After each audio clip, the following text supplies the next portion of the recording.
course, contributors to poverty are, well, it's not so good to have a low IQ. You know, people don't like the idea of IQ because it seems so arbitrary.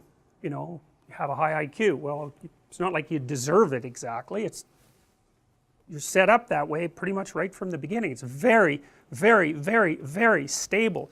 You can make a high IQ person stupider by, you know, not educating them up to the level of their possibility, but taking someone who has a low IQ and trying to raise that, it's like, if you can figure out how to do that, well, you know, it's Nobel Prize time for you, because people have tried that a lot, and most recently with those, you know, lumosity games and that sort of thing, and the evidence that those produce anything other than brilliant performances on the lumosity game itself is basically zero. We haven't been able to figure out how to see, because intelligence is a cross-domain phenomena, and you can get really good in a single domain by practicing like mad, and what you'd want is to practice like mad in a single domain and hope that it generalized to other domains.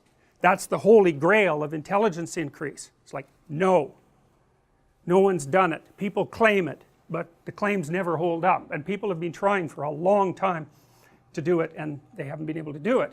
And differences in IQ really make a difference. You know, I mean, you guys, average IQ is probably 125, 130. At 115 you're at the 85th percentile, and 115 would barely get you going for a hard university.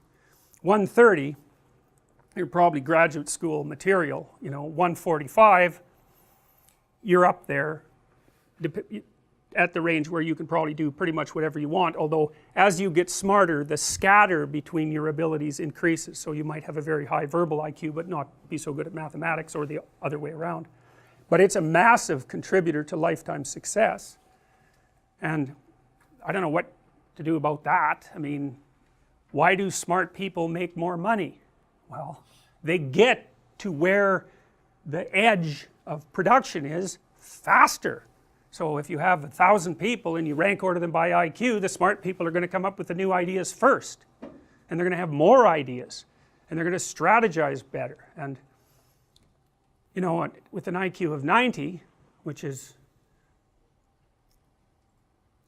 15% of the population, you think about that, it's 15% of the population.